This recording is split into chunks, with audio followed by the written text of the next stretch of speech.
Jain friend India और pride में आप सभी का स्वागत है। फ्रेंड्स, यहाँ पे देखिए हम जो यूजीसी नेट यूनिट 6 हिंदी उपन्यास विधा के तहत गोदान उपन्यास पर चर्चा कर रहे हैं। प्रीवियस के सारे सेशन आपने अटेंड किए होंगे, लाइव क्लासेस दिए जा रहे थे और यहाँ पे आपको प्रीमियस क्लासेस दिए जाएंगे।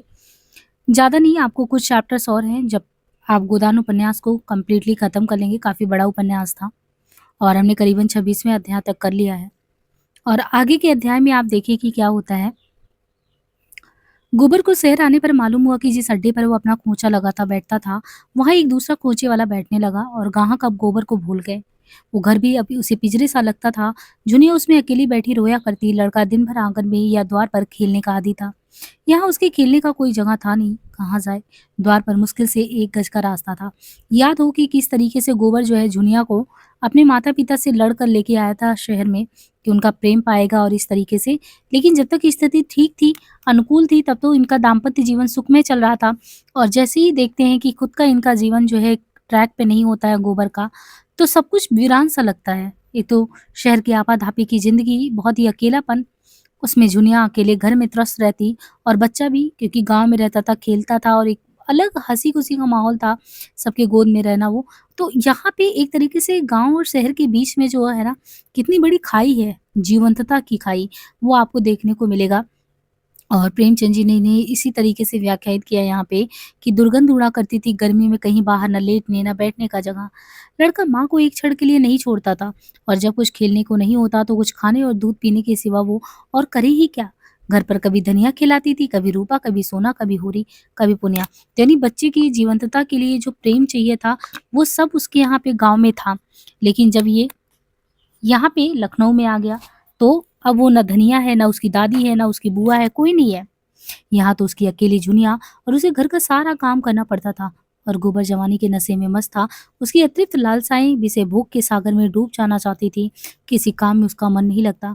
खोजा लेकर जाता तो घंटे भर में लौट आता। मनोरंजन का कोई दूसरा सामान नहीं था।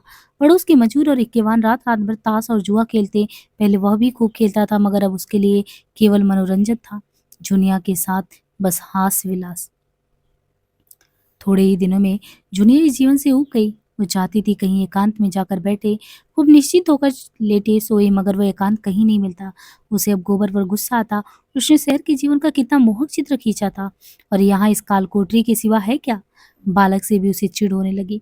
कभी कभी वो उसे मार कर बाहर निकाल देती और अंदर से किवाड़ बंद कर लेती। बालक रोते रोते बेदम हो जाता। उस पर विपत्ति यह कि उसे दूसरा बच्चा पैदा होने वाला था। यानी एक तो था ही, वो संभल नहीं पा रहा था, तब तक दूसरा भी बच्चा आने वाला था। कोई आगे ना पीछे। अक्सर सिर में दर्द हुआ करता। खाने से अरुचि हो गई। ऐसी तंद्रा होती कि कोने में चुपचाप वो पड़ी रहती। कोई इसे ना बोले ना चाले, मगर यहाँ गोबर का निष्ठुर प्रेम स्वागत के लिए द्वार खटखटाता रहता। अस्तन में दूध नाम को नहीं, लेकिन लल्लू छाती पर सवार रहता। दे के साथ उसका मन भी दुर्बल हो गया। वो जो संकल्प करती उसे थोड़ी सी आग्रह पर तोड़ देती। वो लेटी होती और लल्लू आकर जबरदस्ती उसकी छाती पर बैठ जाता, यानी उसका बच्चा, और अस्तन मुंह में लेकर समाने लगता। अब वो 2 साल का हो गया था, यानी इनका जो बच्चा था वो 2 साल का हो गया था।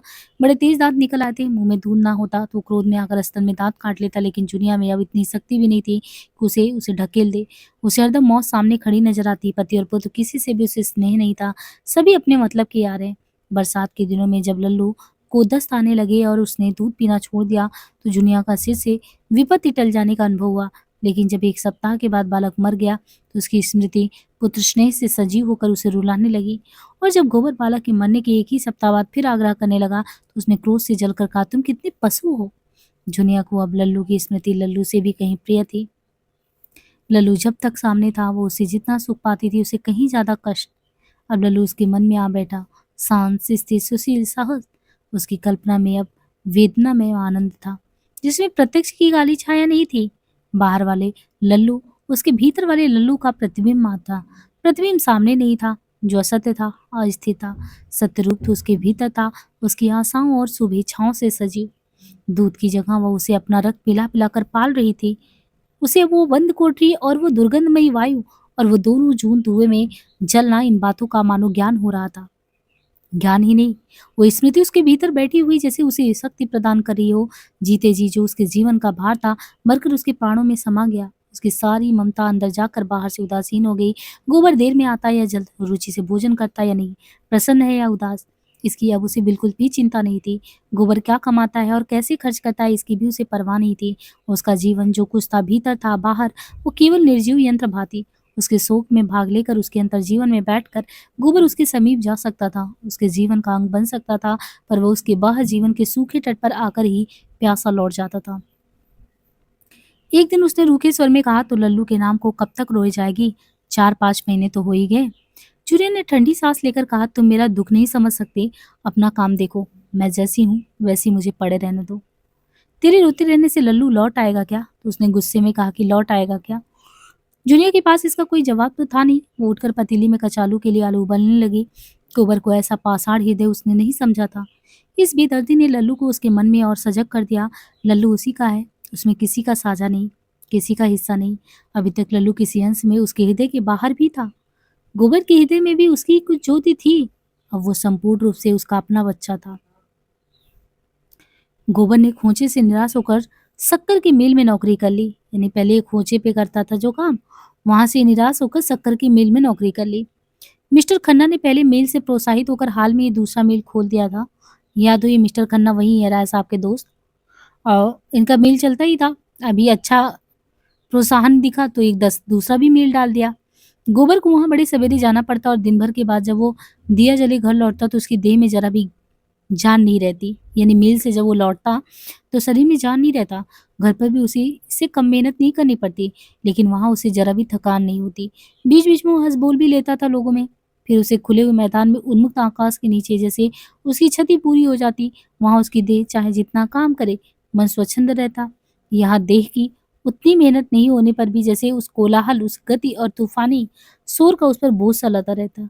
यहाँ शंका भी बनी रहती कि न जाने कब डांट पड़ जाए। सभी श्रमिकों की यही दशा थी। यहाँ भी जितने भी लोग मिल मजदूर काम करते थे, सभी ताड़ी या शराब में अपनी दैहिक थकान और मानसिक अवसाद को डुबोया करते। गोबर को भी शराब का चस्का पड़ा। घर आता तो नशे में चूर और पहर रात गए, और आकर कोई ना कोई बहाना खोजकर जुनिया को गालियां देता, घर से निकालने लगता और कभी कभी तो उसको पीट भी देता था। जुनिया को बेशंका होने लगी कि वो रखेली है, इसी से उसका ये अपमान हो रहा है। ब्याहता होती तो गोबर की मजाल थी, उसके साथ इस तरीके से बर्ताव किया जाता। बिरादरी उसे दंड देता, हुक्का पानी बंद कर देता। उसने कितनी बड़ी भूल की कि इस कपटी के साथ घर से निकल भागी।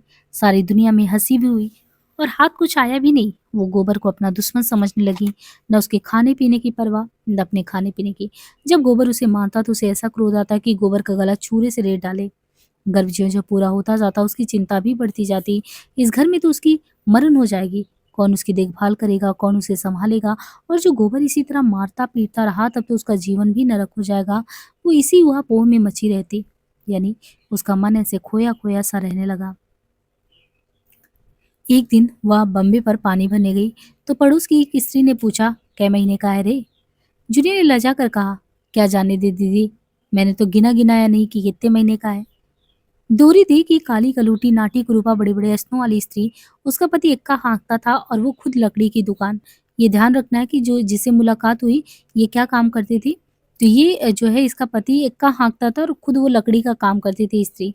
जुनिया कई बार उसकी दुकान से लकड़ी लाई थी, इतना ही परिचय था। मुस्कुरा कर बोली, मुझे तो जान पड़ता है दिन पूरे हो गए, आज ही कल में होगा। कोई दाई वाई ठीक कर ली है कि नहीं? जुनिया ने भयातुर स्वर में कहा, मैं तो यहाँ किसी को नहीं जानती। तो उन्होंने कहा कि तेरा मर्दुआ कैसा है जो कान में तेल डाले बैठा है, उन्हें मेरी क्या फिक्र। हाँ देख तो रही हूँ, तुम तो सौर में बैठोगी। कोई करने धरने वाला तो चाहिए कि नहीं? सास ननद देवरानी जेठानी कोई है कि नहीं तुम्हारे? किसी को बुला लेना। मेरे लिए सब मर गए। तो उसने कहा कि मेरे लिए सब मर गए। वो पानी लाकर जूठे बर्तन मांजने लगी तो प्रसव की शंका हृदय में धड़कन हो रही थी। सोचने लगी, कैसे क्या होगा भगवान? ओह यही तो होगा, मर जाऊंगी, अच्छा है जंजाल से छूट जाऊंगी। शाम को उसके पेट में दर्द होने लगा, समझ गई विपत्ति की घड़ी अब आन पड़ी है। पेट को एक हाथ से पकड़े हुए पसीने से तर उसने चूल्हा जलाया, खिचड़ी डाली और दर्द से व्याकुल होकर वहीं जमीन पर लेट रही। कोई 10 बजे रात की बात होगी। गोबर आया ताड़ी की दुर्गंध उड़ाता हुआ, लटपटाती हुई जबान से उठपटांग बकी रहा था, मुझे किसी की परवाह नहीं, जिसे दो दबे गरज हो रहे नहीं चला जाए। मैं किसी की ताव नहीं सह सकता, अपने माँ बाप का भी नहीं सहा, जिसने जन्म दिया, तब दूसरों का ताव मैं क्यों सहूं? जमादार आंखें दिखाता है या किसी की धौंस सहने आता हूँ? और लोगों ने पकड़ ना लिया होता तो खून पी जाता खून। कल देखूंगा बच्चा को। फांसी ही तो होगी। दिखा दूंगा कि मर्द कैसे मरते हैं। हंसता हुआ करता हुआ मुझे पर ताव देता हुआ फांसी के तख्ते पर जाऊं तो सही।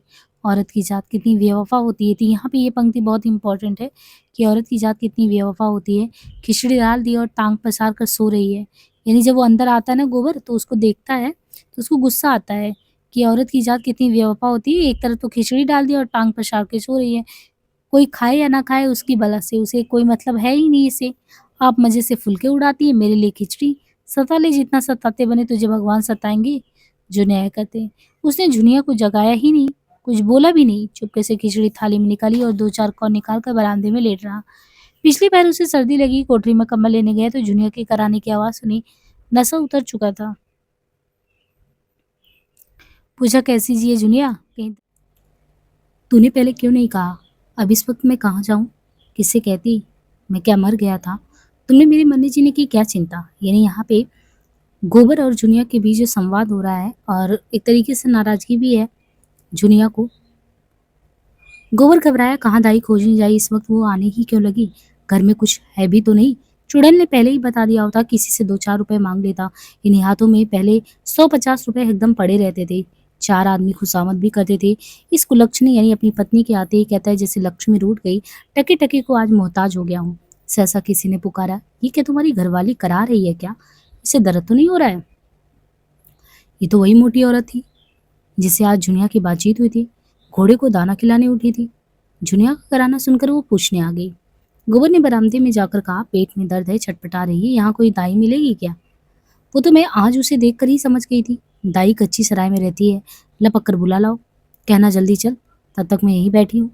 मैंने तो कच्ची सराय देखी ही नहीं है, किधर है? अच्छा, तुम उसे पंखा जलो, मैं बुला लाती हूँ। यही कहते हैं अनाड़ी, आदमी किसी काम का नहीं, पूरा पेट और दाई की खबर तक नहीं। ये कहती हुई चल दी। इसके मुंह पर तो लोग इसे चुहिया कहते हैं। यही इसका नाम था, यानी वो जो दाई थी, जो औरत थी उसका नाम चुहिया था। चुहिया लोग कहते थे। लेकिन पीठ पीछे ये मोटल्ली भी कहलाती, क्योंकि किसी को मोटल्ली कहते सुन लेती थी तो उसके 7 पुरखों तक चढ़ जाती। गोबर को बैठे 10 मिनट भी नहीं होंगे कि वो लौट आई और बोली, अब संसार में गरीबों का कैसे निभा होगा? रांड कहती है 5 रुपए लूंगी, तब चलूंगी और 60 आने रोज लूंगी। 12वें दिन एक साड़ी। मैंने कहा तेरा मुंह झुलस जा, तू जा चूल्हे में, मैं ही देख लूंगी। 12 बच्चों की माँ यूं ही नहीं हो गई हूँ। 12 बच्चे? तुम बाहर आ जाओ गोवर्धन, मैं सब कर लूंगी। वक़्त आने पर आदमी ही आदमी के काम आता है। 4 बच्चे जना लिया तो दाई बन बैठी, अपने को दाई समझती है। वो जुनिया के पास जा बैठी और उसका सिर अपनी जांघ पर रखकर उसका पेट सहलाती हुई बोली, मैं तो आज तुझे देखते ही समझ गई थी। सच पूछो तो इस धड़के में आज मुझे नींद ही नहीं आई। यहाँ तेरा कौन सगा बैठा है? जुनिया ने दर्द से दांत जमाकर सी करते हुए कहा, अब ना बचूंगी दीदी। हाय, मैं तो भगवान से मांगने नहीं गई थी। एक को पाला पोसा, उसे तुमने छीन लिया, तो फिर इसका कौन काम था? मैं मर जाऊं माता तो तुम बच्चे पर दया करना, उसे पाल पोष लेना, भगवान तुम्हारा भला करेंगे। चुईया स्नेह से उसके केस सुलझाती हुई बोली, धीरज धर बेटी, धीरज धर। अभी क्षण भर में कष्ट कटा जाता है। तूने भी तो जैसे चुप्पी साध ली थी। इसमें किस बात की लाज? मुझसे बता दिया होता तो मैं मौलवी साहब के पास से ताबीज ला देती, वही मिर्जा जी जो इस हाथे में रहते हैं। इसके बाद चुनिया को कुछ होश नहीं रहा। 9 बजे होश उसे 9 बजे सुबह होश आया तो उसने देखा चुहिया शिशु को लिए बैठी है और वह साफ साड़ी पहने लेटी हुई है। ऐसी कमजोरी थी मानो देह में रक्त का नाम ना हो। चुहिया रोज सवेरे आकर जुनिया के लिए हरीरा और हलवा पका जाती थी और दिन में भी कई बार आकर बच्चे को उपटन भी मिल जाती और ऊपर से दूध। आज चौथा दिन था पर जुनिया के स्तनों में दूध नहीं उतरा। शिशु रो रोकर गला फाड़ लेता था क्योंकि ऊपर का दूध उसे पचता नहीं था। एक क्षण को भी चुप ना होता तो चुहिया अपने स्तन उसके मुंह में देती। बच्चा एक छठ चूसता पर जब दूध ना निकलता तो फिर चीखने लगता। जब चौथे दिन सांस तक भी जुनिया के दूध नहीं उतरा तो जुहिया घबरा गई। बच्चा सूखता चला जा रहा था। नखास पर एक पेंशनर डॉक्टर रहने थे। जुहिया उन्हें ले आई। नखास पर, नखास ये लखनऊ में आता है जगह। डॉक्टर ने देखभाल कर उसके देह में खून तो है नहीं कहा। दूध कहाँ से आए, समस्या जटिल हो गई। देह में खून लाने के लिए महीनों पुष्टिकारक दवाएं खानी पड़ेंगी, तब कहीं दूध उतरेगा। तब तक तो इस मांस के लथेड़े का ही काम तमाम हो जाएगा। पर रात हो गई थी। गोबर ताड़ी पिए ओसारे में पड़ा था। अब यहाँ पे देखिए आके गोबर की स्थिति क्या हो गई है शहर में। चूहिया बच्चे को चुप कराने के लिए उसके मुंह में अपनी छाती डाले हुए थी कि सहसा उसे ऐसा मालूम हुआ कि उसकी छाती में दूध आ गया। प्रसन्न होकर बोली, ले जुनिया, अब तेरा बच्चा जी जाएगा, मेरे दूध आ गया। जुनिया ने चकित होकर कहा, तुम्हें? नहीं रही, सच कह रही हूँ, मैं तो नहीं पति आती, देख ले। उसने अपना स्तन दबाकर दिखाया, दूध की धार फूट निकली। जुनिया ने पूछा, तुम्हारी छोटी बेटी तो 8 साल से कम की नहीं है। हाँ, 8वां है, लेकिन मुझे दूध बहुत होता था। इधर तो तुम्हें कोई बाल बच्चा तो हुआ नहीं। हाँ, वही लड़की पेट पोषणी थी, छाती बिल्कुल सूख गई थी, लेकिन भगवान की लीला है, और क्या कहूँ। अब से चुईया 4-5 बार आकर बच्चे को दूध पिला जाती। बच्चा पैदा तो हुआ था दुर्बल, लेकिन चुईया का स्वस्थ दूध पीकर गदराया जाता। एक दिन चुईया नदी स्नान करके चली गई। बच्चा भूख के मारे छटपटाने लगा। चुईया 10 बजे लौटी तो जुनिया बच्चे को कंधे पर लगाए झुला रही थी और बच्चा रोए जाता था। चुईया ने बच्चे को उसकी गोद से लेकर दूध पिला देना चाहा, पर जुनिया ने उसे झिड़क कर कहा, रहने दो, अभागा मर जाए वही अच्छा है, किसी का एहसान तो ना लेना पड़ेगा। चूहिया गिड़गिड़ाने लगी। जुनिया ने बड़े अधरावन के बाद बच्चा उसकी गोद में दिया, लेकिन जुनिया और गोबर में अब भी नहीं पड़ती थी। जुनिया के मन में बैठ गया था कि यह पक्का मतलबी बेदर्द आदमी है, मुझे केवल भोग की वस्तु समझता है, चाहे मैं मरूं या जीऊं। इसकी इच्छा पूरी हो गई, उसे बिल्कुल गम नहीं। सोचता होगा ये मर जाएगी तो दूसरी लाऊंगा, लेकिन मुंह धो रखे बच्चों, मैं ही लड़ती कि तुम्हारे फंदे में आ गई। तब तो पैरों पर सिर रखे देता था। ये आते ही ना जाने क्यों जैसे इसका मजाज ही यहाँ बदल गया। जाड़ा आ गया था, पर न ओढ़ा न बिछाओ, रोटी दाल से जो 2-4 रुपए बचते ताड़ी में उड़ा देते। एक पुराना लियाब था, दोनों उसी में सोते, लेकिन फिर भी उनमें 100 कोस का अंतर होता। दोनों एक ही करवट में रात काट देते। गोबर का जी शिशु को गोद में लेकर खिलाने का जो था वो लेकर तरसता था, लेकिन कभी कभी वो रात को उठाकर उसका प्यारा मुखड़ा देख भी लेता, लेकिन जुनिया की ओर से उसका मन खिंचता था। जुनिया भी उससे बात नहीं करती थी, उसकी कुछ सेवा ही करती, और दोनों के बीच में यह मालिन्य समय के साथ लोहे के मोचरे की भांति गहरा, दृढ़ और कठोर होता जाता था। दोनों एक दूसरे की बातों का उल्टा ही अर्थ निकालते, वही जिससे आपका आपसी द्वेष और भड़के, और कई दिनों तक एक एक वाक्य को मन में पाले रहते और उसे अपना रक्त पिला पिलाकर एक दूसरे पर झपट पड़ने के लिए तैयार करते रहते, जैसे शिकारी कुत्ता हो। उधर गोबर के कारखाने में भी आए दिन एक न एक हंगामा उठता रहता। अब की बजट में शक्कर पर ड्यूटी लगी थी। मिल के मालिकों को मजूरी घटाने का अच्छा बहाना मिल गया। ड्यूटी से अगर 5 की हानि थी तो मजूरी घटा देने से 10 का लाभ भी था। इधर महीनों से इस मिल में भी यही मसला छिड़ा था। मजदूरों का संघ हड़ताल करने को तैयार बैठा था। इधर मजदूरी घटी और उधर हड़ताल हुई। उसे मजदूरी में ढेले की कटौती भी स्वीकार नहीं थी। जब इसी तेजी के दिनों में मजदूरी में एक ढेले की भी बढ़ती नहीं हुई, तो अब वह घाटे में क्यों साथ थे। मिर्जापुर से संघ के सभापति और पंडित ओंकारनाथ बिजली संपादक मंत्री दोनों ऐसी हड़ताल कराने पर तुले हुए थे कि मिल मालिकों को कुछ दिन याद रहे। मजदूरों को भी हड़ताल से क्षति पहुंचेगी, यहाँ तक कि हजारों आदमी रोटियों को भी मोहताज हो जाएंगे। इस पहलू की ओर उसकी निगाह बिल्कुल नहीं थी, और गोबर हड़तालियों में सबसे आगे। उद्दंड स्वभाव का था ही, ललकारने की जरूरत थी, फिर वह मरने मारने का डरता भी नहीं था। एक दिन चुनिया ने उसे जी खड़ा करके समझाया कि तुम भी बाल बच्चे वाले आदमी हो, तुम्हारा इस तरह आग में कूदना अच्छा नहीं है। इस पर गोबर बिगड़ उठा, तू कौन होती है मेरे बच्चे के बीच में बोलने वाली? तुझसे सलाह नहीं मांगा मैंने। बात बढ़ गई और गोबर ने जुनिया को खूब पीटा। चुईया ने आकर जुनिया को छुड़ाया और गोबर को डांटने भी लगी। गोबर के सिर पर शैतान सवार था। लाला लाके निकाल कर बोला, तुम मेरे घर में मत आया करो चूहा, तुम्हारे आने का कुछ काम नहीं है। चूहे ने व्यंग के साथ कहा, तुम्हारे घर में ना आऊंगी तो मेरी रोटियां कैसे चलेंगी? यहीं से मांग जांच कर ले जाती हूँ। तब तवा गर्म होता है, मैं ना होती लाला तो ये बीबी आज तुम्हारे लात खाने के लिए बैठी नहीं होती। गोबर घूसा तान कर बोला, मैंने कह दिया मेरे घर में ना आया कर, तुम्ही ने इस चुड़ैल का मिजाज आसमान पर चढ़ा दिया है। चुईया वहीं डटी हुई निसंग खड़ी थी। बोली, अच्छा अब चुप रहना गोबर, बेचारी अधमरी लड़कोरी औरत को मार कर तुमने कोई बड़ी जमादारी का काम तो नहीं किया। तुम उसके लिए क्या करते हो कि तुम्हारी मार से एक रोटी खिला देते हो, इसलिए अपने भाग बखानों की ऐसी गऊ औरत पा गए हो। दूसरी होती तो तुम्हारे मुंह में झाड़ू मारकर निकल गई होती। मोहल्ले के लोग जमा हो गए। चारों ओर से गोबर पर फटकारें पड़ने लगी। वही लोग जो अपने घरों में अपनी स्त्रियों को रोज पीटते थे, इस वक्त न्याय और दया के पुतले बने हुए थे। चुईया और शेर हो गई और फरियाद करने लगी, दाढ़ीजार कहता है मेरे घर ना आया करो, बीवी बच्चे रखने चला है, ये नहीं जानता कि बीवी बच्चों का पालना बड़े गुर्दे का काम है। इससे पूछो, मैं ना होती तो आज ये बच्चा जो बछड़े की तरह कुलेले कर रहा है कहाँ होता? औरत को मारकर जवानी दिखाता है। मैं ना हुई तो तेरी बेबी नहीं, ये जूते उठाकर मुंह पर न तड़ातड़ तुम्हें जमा देती और कोठरी में ढकेल कर बाहर से किवाड़ बंद कर देती। दाने को तुम खुद ही तरस जाते। गोबर झल्लाया अपने काम पर चला गया। चुईया औरत ना होकर मर्द होती तो मजा चखा देता। औरत के मुंह क्या लगती, ऐसा गोबर ने सोचा। मील में असंतोष के बादल घने होते जा रहे थे। मजदूर बिजली की प्रतियां जेब में लिए फिरते और जरा भी अवकाश पाते 2-3 मजदूर मिलकर उसे पढ़ने लगते।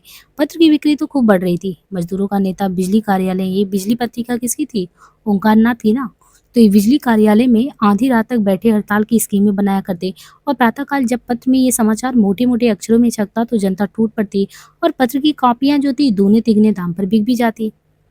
उधर कंपनी का डायरेक्टर भी अपनी घात में बैठे हुए था, हड़ताल हो जाने में ही उनका हित था। आदमियों की कमी तो है नहीं, बेकारी बढ़ी हुई है, उसके आधे वेतन पर ऐसे ही आदमी आसानी से मिल सकते हैं। माल की तैयारी में एकदम आधी बचत हो जाएगी, 10-5 दिन काम का हरज होगा, कुछ परवाह नहीं। आखिर ये निश्चय हो गया कि मजूरी में कमी का ऐलान कर दिया जाए, दिन और समय नियत कर जाए और पुलिस को सूचना दे दी गई। मजूरों को कानो कान खबर ना थी, वे अपने घात में थे, उसी वक्त हड़ताल करना चाहते थे जब गोदाम में बहुत थोड़ा माल रह जाए और मांग की तेजी हो। एकाएक एक दिन जब मजदूर लोग शाम को छुट्टी पाकर चलने लगे तो डायरेक्टरों का सुला यानी डायरेक्टरों का जो है सुना क्या एक तरीके से डायरेक्टरों का देखे तो ऐलान हुआ। उसी वक्त जो है यानी उसी समय देखें तो पुलिस आ गई और जो है यहाँ पे ये बताया गया कि उसी समय जो है पुलिस आ जाती है और मजदूरों की अपनी इच्छा के विरुद्ध उसी वक्त हड़ताल करना पड़ा। जब गोदाम में इतना माल भरा हुआ था कि बहुत तेज मांग होने पर भी 6 महीने से पहले ये नहीं उठ सकता था। मिर्जा खुर्शीद ने ये खबर सुनी तो मुस्कुराया जैसे कोई मनसवी योद्धा अपने शत्रु के रण कौशल पर मुग्ध हो गया हो। एक क्षण विचारों में डूबे रहने के बाद बोले, अच्छी बात है, अगर डायरेक्टरों का यही इच्छा है तो यही सही। हालतें इनके मुआफिक है लेकिन हमें न्याय का बल है। वो लोग नए आदमी रखकर अपना काम चलाना चाहते हैं तो हमारी कोशिश ये होनी चाहिए कि उन्हें एक भी नया आदमी ना मिले। यही तो हमारी फतह होगी, यही हमारी जीत होगी। बिजली कार्यालय में उसी वक्त खतरे की मीटिंग हुई, कार्यकारिणी समिति का भी संगठन हुआ, पदाधिकारियों का चुनाव हुआ और 8 बजे रात को मजदूरों का लंबा जुलूस। 10 बजे रात को कल का सारा प्रोग्राम तय किया गया और ये ताकीद कर दी गई कि किसी तरह का दंगा फसाद न होने पाए, मगर सारी कोशिशें बेकार हुई। हड़तालियों ने नए मजदूरों को टिड्डी दल मिलके द्वार पर खड़ा देखा तो इनकी हिंसावृत्ति काबू के बाहर हो गई। सोचा था 100-100 50-50 आदमी रोज भर्ती के लिए आएंगे, उन्हें समझा बुझाकर या धमकाकर भगा दिया जाएगा। हड़तालियों की संख्या देखकर नए लोग आप भी भयभीत हो जाएंगे, मगर यहाँ तो नक्शा कुछ और था। अगर ये सारे आदमी भर्ती हो गए तो हड़तालियों के लिए समझौता की कोई उम्मीद थी ही नहीं। तय हुआ कि नए आदमियों को मिल में जाने ही ना दिया जाए। बल प्रयोग के सिवा और कोई उपाय था नहीं। नया दल भी लड़ने मरने पर तैयार, उनमें अधिकांश ऐसे भूखमरे थे जो इस अवसर को किसी तरह भी छोड़ना नहीं चाहते थे। भूखों मर जाने से या अपने बाल बच्चों को भूखे मरते देखने से या कहीं अच्छा था कि इस परिस्थिति से लड़कर मरे। दोनों दलों में फौजदारी हो गई। बिजली संपादक तो भाग खड़े हुए। बेचारे मिर्जा जी पिट गए और उनकी रक्षा करते हुए गोबर भी बुरी तरह घायल हो गया। मिर्जा जी पहलवान आदमी थे और मजे हुए पिकैत, अपने ऊपर कोई गहरा वार नहीं पड़ने दिया। गोबर गंवार था, पूरा लठ मारना जानता था पर अपनी रक्षा करना नहीं, जो लड़ाई में मारने से ज्यादा महत्व की बात है। उसके एक हाथ की हड्डी टूट गई, सिर भी खुल गया और अंत में वो वहीं पे ढेर हो गया। कंधों पर अनगिनत लाठियां पड़ी। ये सब देखे गोबर जब बिल्कुल आगे आ गया तो उस पे अनगिनत लाठियां पड़ी जिससे उसका एक एक अंग चूर भी हो गया। हड़तालियों ने उसे गिरते देखा तो भाग खड़े हुए। केवल 10-12 जचे हुए आदमी मिर्जा को घेर कर खड़े रहे। नए आदमी विजय पताका उड़ाते हुए मिल में दाखिल हुए और पराजित हड़ताली अपने हाथ को उठा उठाकर अस्पताल पहुंचाने लगे, मगर अस्पताल में इतने आदमियों के लिए जगह थी नहीं। मिर्जा जी तो ले लिए गए। गोबर की मरहम पट्टी करके उसके घर पहुंचा दिया। जुने ने गोबर की वो चेष्टाहीन लोथ देखी तो उसका नारी तो जाग उठा। अब तक उसने उसे सबल के रूप में देखा जो उस पर शासन करता था, डांटता था, मारता था। आज वो अपंग था, निसहाय था, दयनीय था। जुनिया ने खाट पर झुककर आंसू भरी आंखों से गोबर को देखा और घर की दशा का ख्याल करके उसे गोबर पर एक ईर्ष्या क्रोध भी आया। गोबर जानता था कि घर में एक पैसा भी नहीं है। वो यह भी जानता था कि कहीं से एक पैसा मिलने की उम्मीद भी नहीं है। ये जानते हुए उसके बार बार समझाने पर भी उसने यह विपत्ति अपने ऊपर ले ली। उसने कितनी बार कहा था तुम इस झगड़े में ना पड़ो, आग लगने वाले आग लगाकर अलग हो जाएंगे, जाएगी गरीबों की सिर। लेकिन वो कब उसकी सुनने लगा। वो तो उसकी बैरिन थी।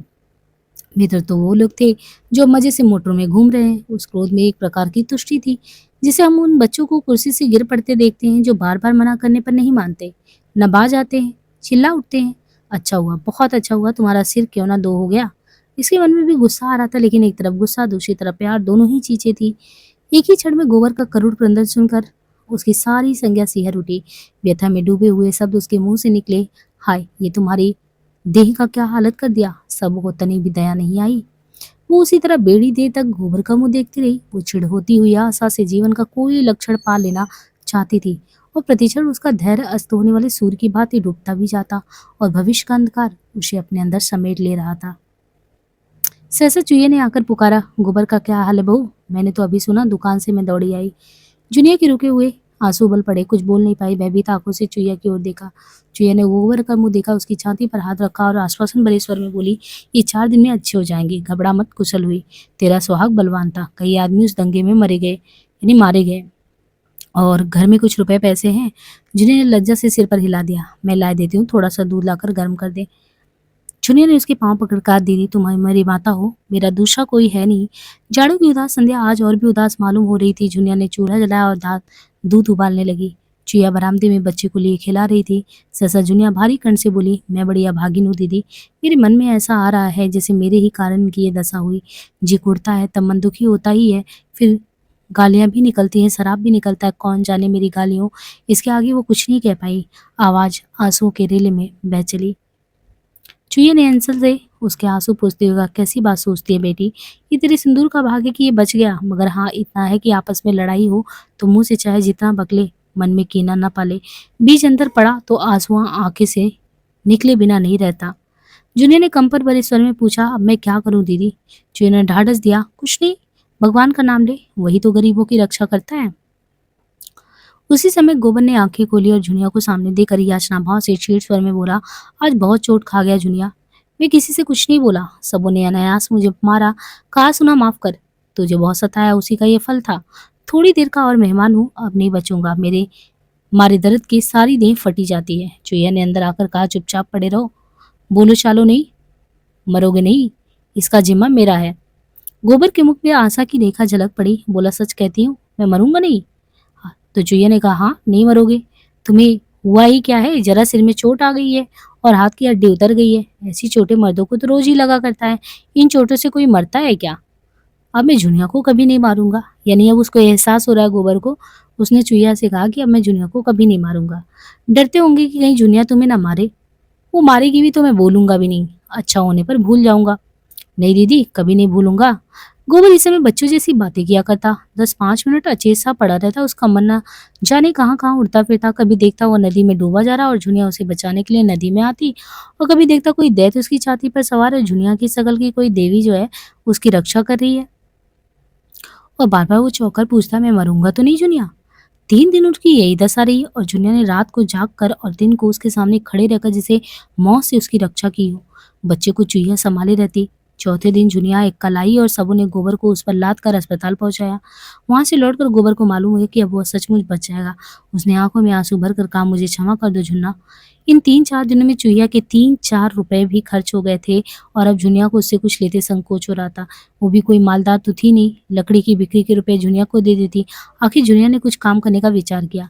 अभी गोबर को अच्छे होने में महीनों लगेंगे, खाने पीने को भी चाहिए, दवा दारू को भी चाहिए। वो कुछ काम करके खाने पीने का तो ले आएगी। बचपन से उसने गऊओं का पालन तो किया ही है, घास छिलना सीखा है। यहाँ गऊएं कहाँ थी, हाँ वो घास छिल सकती थी।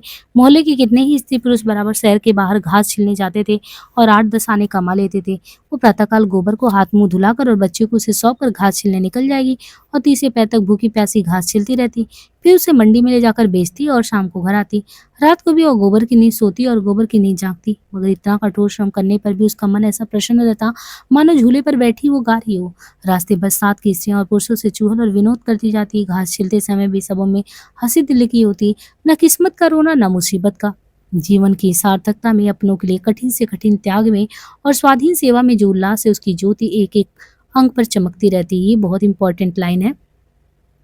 न किस्मत का रोना न मुसीबत का गिला। जीवन की सार्थकता में, अपनों के लिए कठिन से कठिन त्याग में और स्वाधीन सेवा में जो उल्लास है उसकी ज्योति एक एक अंग पर उसके चमकती। बच्चा अपने पैरों पर खड़ा होकर जैसे तालियां बजा बजा कर खुश होता, उसी का वो अनुभव कर रही थी। मानो उसके प्राणों में आनंद का कोई सोता खुल गया हो। और मन स्वस्थ हो तो देह कैसे अस्वस्थ रहे। उस 1 महीने में जैसे उसका कायाकल्प हो गया हो। उसके अंग में अब शिथिलता नहीं, चपलता है, लचक है, सुकुमारता है। मुख पर वो पीलापन नहीं रहा, खून की गुलाबी चमक है। उसका यौवन जो बंद कोठरी में पड़े पड़े अपमान और कला से कुंठित हो गया था, वो मानो ताजी हवा और प्रकाश पाकर लहला उठा है।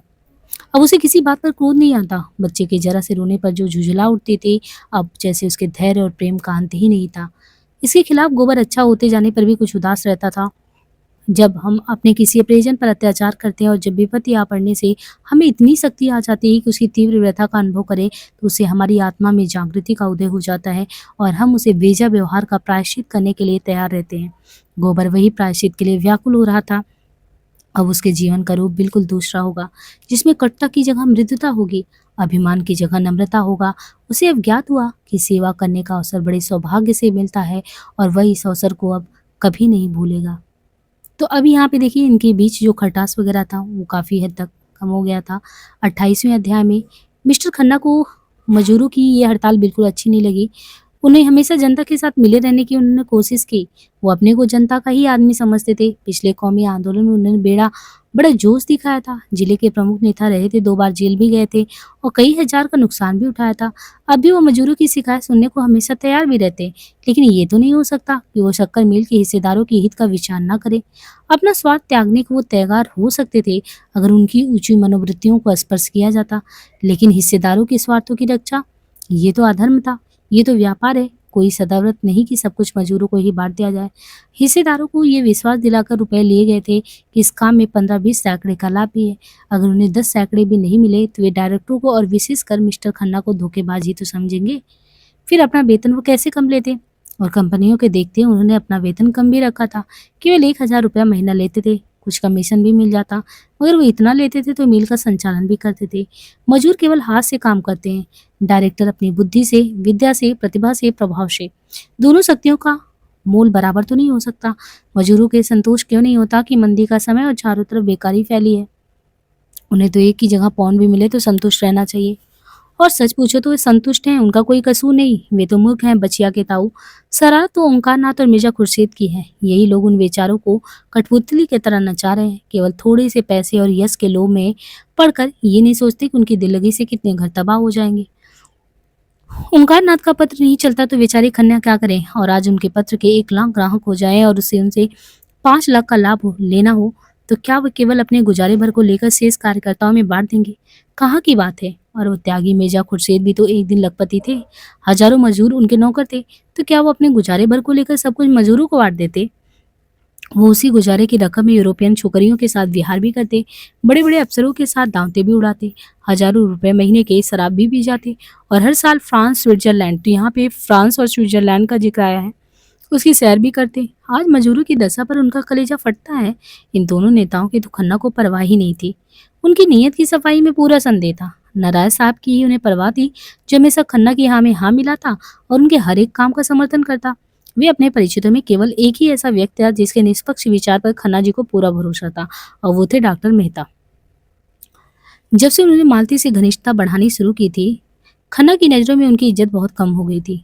मालती वर्षों खन्ना की हृदयश्वरी रही चुकी थी, पर उसे उन्होंने सदैव खिलौना समझा था। इसमें संदेह नहीं कि वो खिलौना उन्हें बहुत प्रिय था।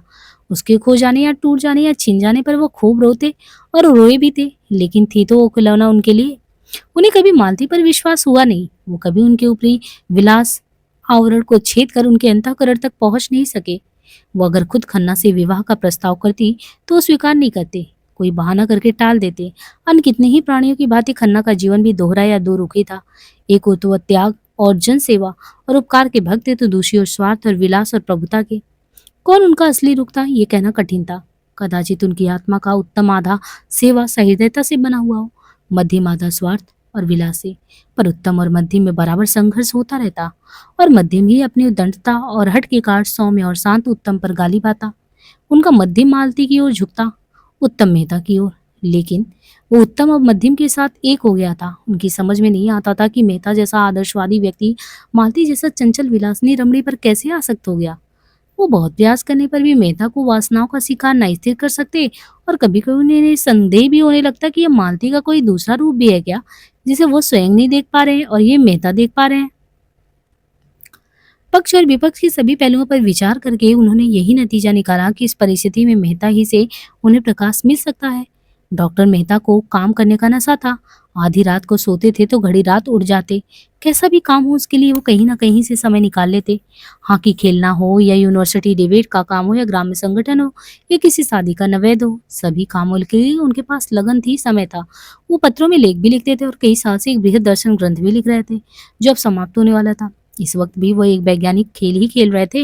अपने बगीचे में बैठे हुए पौधों पर विद्युत संचार प्रक्रिया की परीक्षा कर रहे थे। उन्होंने हाल ही में एक विद्वान परिषद में सिद्ध भी किया था कि फसलें जो है वो बिजली की जोर से बहुत थोड़े समय में पैदा की जा सकती हैं।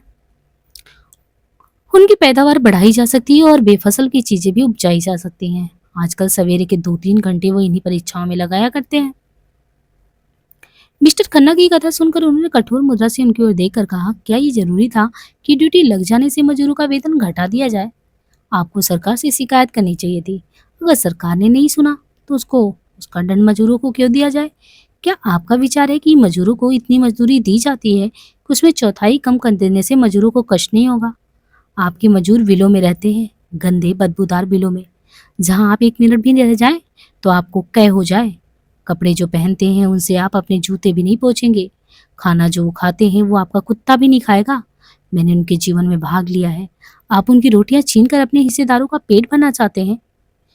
खन्ना ने अधीर होकर कहा, लेकिन हमारे सभी हिस्सेदार तो धनी नहीं है। कितने ने ही अपना सर्वस्व इस मील के लिए भेंट कर दिया और इसके नफे के सिवाय उनके जीवन का कोई आधार भी नहीं है। मेहता ने इस भाव से जवाब दिया जैसे इस दलील का उनकी नजरों में कोई मूल्य नहीं है। जो आदमी किसी व्यापार में हिस्सा लेता है वो इतना दरिद्र नहीं होता कि उसके नफे ही को जीवन का आधार बनाए। हो सकता है कि नफा कम मिलने पर उसे अपना एक नौकर कम कर देना पड़े या उसके मक्खन और फलों का बिल कम हो जाए, लेकिन वो नंगा या भूखा तो नहीं रहेगा। जो अपनी जान खपाते हैं उनका हक उन लोगों से ज्यादा है जो केवल रुपए लगाते हैं। यही बात तो पंडित ओंकारनाथ ने कही थी। मिर्जा खुर्शीद ने भी यही सलाह दी थी। यहाँ तक कि गोविंदी ने भी मजदूरों का ही पक्ष लिया। पर खन्ना जी ने उन लोगों की परवाह की ही नहीं। लेकिन मेहता के मुंह से वही बात सुनकर बड़े प्रभावित हुए। ओंकारनाथ को वो स्वार्थी समझते थे, मिर्जा खुर्शीद को गैर जिम्मेदार और गोविंद को अयोग्य। ये मेहता की बात में तो चरित्र अध्ययन और सद्भाव की शक्ति है। सहसा मेहता ने पूछा, आपने अपनी देवी जी से भी इस विषय में राय ली थी? खन्ना ने सकुचाते हुए कहा, हाँ पूछा था। उनकी क्या राय थी? वही जो आपकी है। मुझे यही आशा थी। और आप उस विदुषी को अयोग्य समझते हैं? उस वक्त मालती आ पहुंची और खन्ना को देखकर बोली, अच्छा आप विराज रहे हैं। मैंने मेहता जी की आज दावत की है, सभी चीजें अपने हाथ से पकाई हूँ, आपको भी न्योता देती हूँ। गोविंदी देवी से आपका ये अपराध क्षमा करा दूंगी। खन्ना को कौतूहल हुआ, अब मालती अपने हाथों से खाना पकाने लगी है। मालती, ये वही मालती जो खुद कभी अपने जूते नहीं पहनती थी, जो खुद कभी बिजली का बटन तक नहीं दबाती थी, बिलास और विनोद ही जिसका जीवन था, जो खाना बना रही है। मुस्कुरा कर कहा, अगर आपने पकाया है तो मैं जरूर खाऊंगा। मैं तो कभी सोच ही नहीं सकता कि आप पाक कला में भी निपुण हैं। मालती निसंकोच भाव से बोली, इन्होंने मार मार कर वैद्य बना दिया, इनका हुक्म कैसे टाल सकती, पुरुष देवता जो ठहरे। खन्ना ने इस व्यंग का आनंद लेकर मेहता की ओर आंखें मारते हुए कहा, पुरुष तो आपके लिए इतने सम्मान की वस्तु नहीं थे। मालती झेपी झेपी भी नहीं वो। इस संकोच का आशय समझकर जोश भरे स्वर में बोली, लेकिन अब हो गई हूँ, इसलिए कि मैंने पुरुष का जो रूप अपने परिचितों की परिधि में देखा था उससे यह कहीं सुंदर है। पुरुष इतना सुंदर, इतना कोमल हृदय। मेहता ने मालती की ओर दीन भाव से देखा और बोले, नहीं मालती, मुझ पर दया करो। नहीं, मैं यहाँ से भाग जाऊंगा। इन दिनों जो कोई भी मालती से मिलता वो उसे मेहता की तारीफों के बोल बात देती, जैसे कोई नव दीक्षित अपने नए विश्वास का ढिढोरा पीटता फिरे। सूर्य जी का ध्यान भी उसे नहीं रहता और बेचारी मेहता दिल में कट कर रह जाती। वो कड़ी और कड़वी आलोचना तो बड़े शौक से सुनते थे, लेकिन अपनी तारीफ जैसे बेवकूफ जैसा बन जाना। मुंह जरा सा निकल आता जैसे कोई फप्ती छा गई हो। और मालती उन औरतों में नहीं थी जो भीतर रह सके, वो बाहर ही रह सकती थी, पहले भी और अब भी, व्यवहार में भी, विचार में भी। मन में कुछ रखना वो जानती ही नहीं थी। जैसे एक अच्छी साड़ी पाकर उसे पहनने के लिए अधीर हो उठती, उसी तरह मन में कोई सुंदर भाव आए तो उसे प्रकट किए बिना मालती का व्यक्तित्व ऐसा था, वो रह ही नहीं पाती। मालती ने और समीप आकर उनकी पीठ पर हाथ रखकर मानो उनकी रक्षा करते हुए कहा, अच्छा भागो नहीं, अब कुछ नहीं कहने वाली। मालूम होता है कि तुम्हें अपनी निंदा ज्यादा पसंद है, तो निंदा ही सुनो। खन्ना जी, ये महाशय मुझ पर अपने प्रेम का जाल शक्कर मील की चिमनी यहाँ से साफ नजर आती है। तो उन्होंने कहा कि ये प्रेम का जाल फिर वो जो है शांत हो गई। अब यहाँ पे शक्कर मील की चिमनी जो है जहाँ पे लोग बैठे थे वहां से दिखता था। खन्ना ने उसकी ओर देखा। वो चिमनी खन्ना के कीर्ति स्तंभ की भांति आकाश में सिर उठाए खड़ी थी। खन्ना की आंखों में अभिमान चमक उठा। इसी वक्त उन्हें मील के दफ्तर में जाना है। वहां भी जाकर डायरेक्टरों की एक अर्जेंट मीटिंग भी करनी होगी और इस परिस्थिति को उन्हें समझाना होगा और इस समस्या को भी हल करना होगा। मगर चिमनी के पास ये धुआं कहाँ से उठ रहा है? देखते देखते सारा आकाश बैलून की भांति धुएं से भर गया। सबों ने सशंक होकर उधर देखा, कहीं आग तो नहीं लग गई। आग ही मालूम होती है। सहसा सामने सड़क पर हजारों आदमी मील की तरफ दौड़े जाते नजर आए। खन्ना ने खड़े होकर जोर से पूछा, तुम लोग कहाँ दौड़े जा रहे हो? एक आदमी ने रुक कर कहा, जी शक्कर मिल में आग लग गई, आप देख नहीं रहे हैं? खन्ना ने मेहता की ओर देखा और मेहता ने खन्ना की ओर। मालती दौड़ी हुई बंगले में गई और अपने जूते पहनाई। अफसोस और शिकायत करने का अवसर था नहीं, किसी के मुंह से एक बात नहीं निकली। खतरे में हमारी चेतना अंतर्मुखी हो जाता है। खन्ना की कार खड़ी थी। तीनों आदमी घबराए हुए आकर बैठे और मील की तरफ भागे। चौरस्ते पर पहुंचे तो देखा सारा शहर मील की ओर उमड़ चला। आग में आदमियों को खींचने का जादू है। कार आगे बढ़ी नहीं। मेहता ने पूछा, आग बीमा तो करा लिया था ना? खन्ना ने लंबी सांस खींचकर कहा, कहाँ भाई, अभी तो लिखा पढ़ी हो रही थी। क्या जानता था ये आफत आने वाली है। कार वहीं राम आश्रय छोड़ दी गई और तीनों आदमी भीड़ चीरते हुए मिल के सामने जा पहुंचे। देखा तो अग्नि का एक सागर आकाश में उमड़ रहा था। अग्नि की उन्मत्त लहरें एक एक पर दांत पीसती थी, जीभ लपलपाती थी, जैसे आकाश को भी निकल जाएंगी। उस अग्नि समुद्र के नीचे ऐसा धुआं छाया था मानो सावन की घटा कालिक में नहाकर नीचे उतर आई हो। उसके ऊपर जैसे आग का थरथराता उबलता हुआ हिमाचल खड़ा था। हाथे में लाखों आदमियों की भीड़ थी, पुलिस भी, फायर ब्रिगेड भी, सेवा समितियों के सेवक भी, सबके सब आग की भीषणता से मानो शिथिल हो गए। फायर ब्रिगेड की छोटे यानी छींटे उस अग्नि सागर में जाकर जैसे बुझ जाते।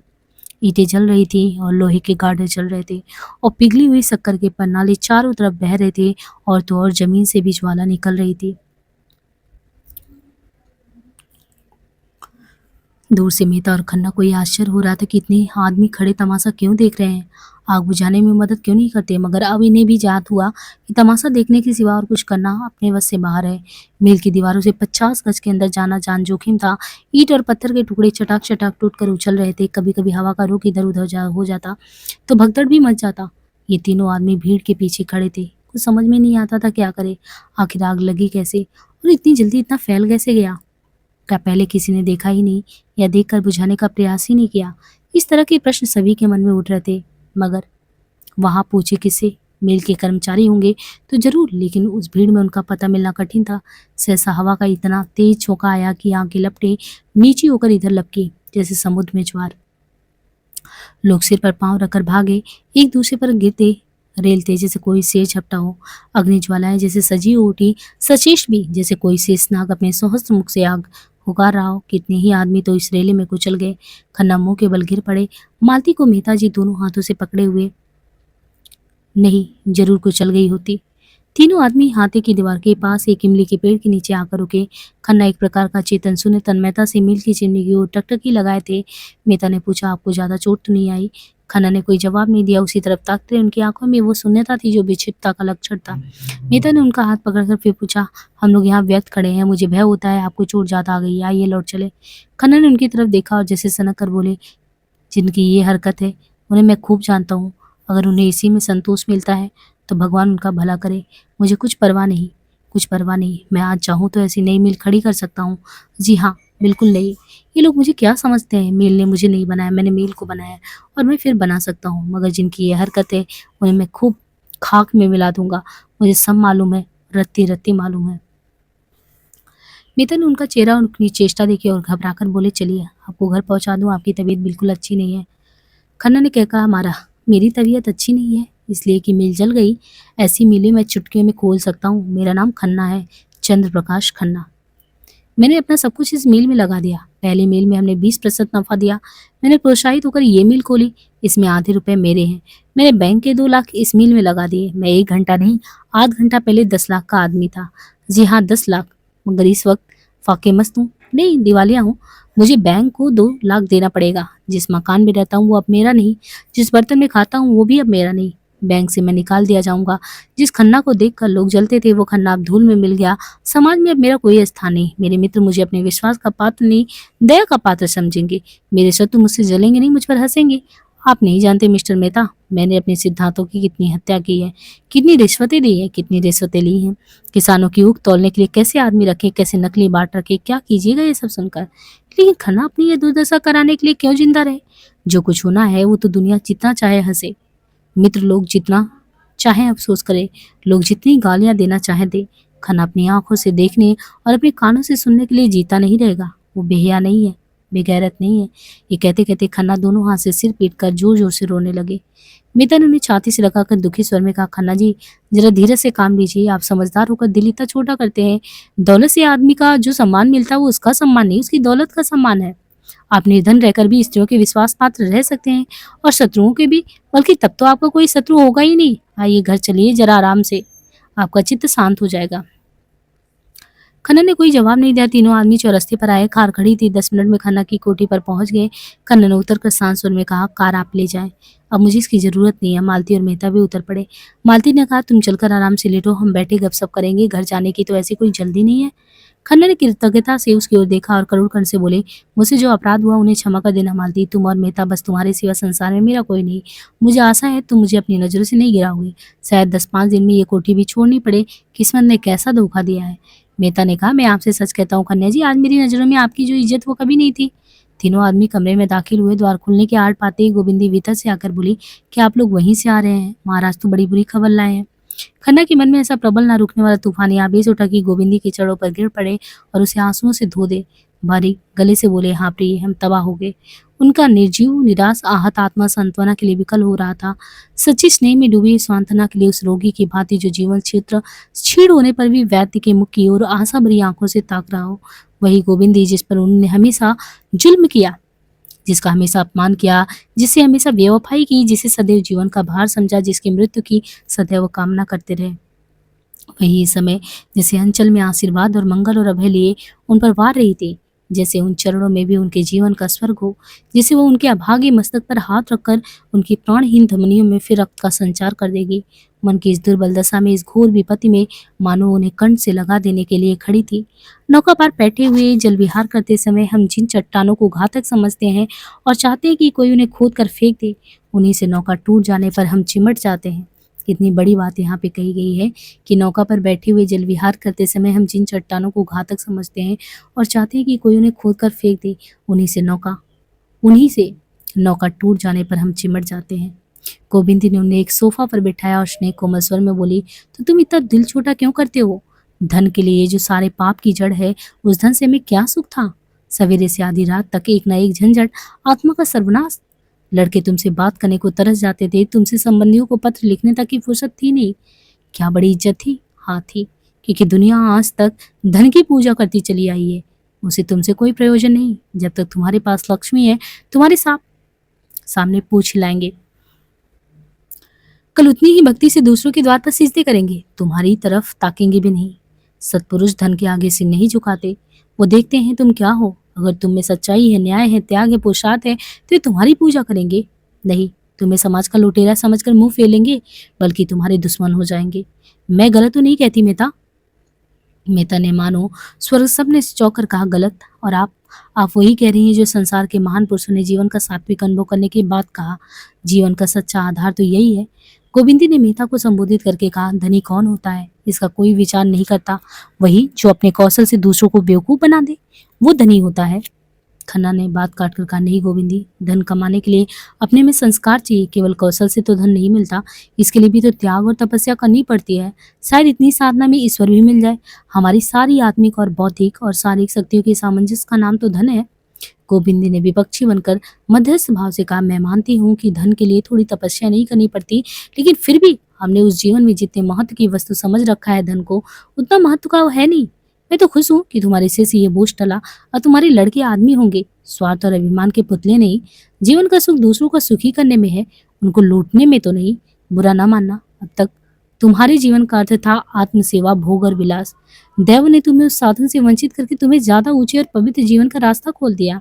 ये सिद्धि प्राप्त करने में अगर कुछ भी कष्ट हो तो उसका स्वागत करो। तुम इसे विपत्ति समझते हो। क्यों क्यों नहीं समझते? तुम्हें अन्याय से लड़ने का यह अवसर मिला है। मेरे विचार में तो पीड़क होने से पीड़ित होना कहीं श्रेष्ठ है।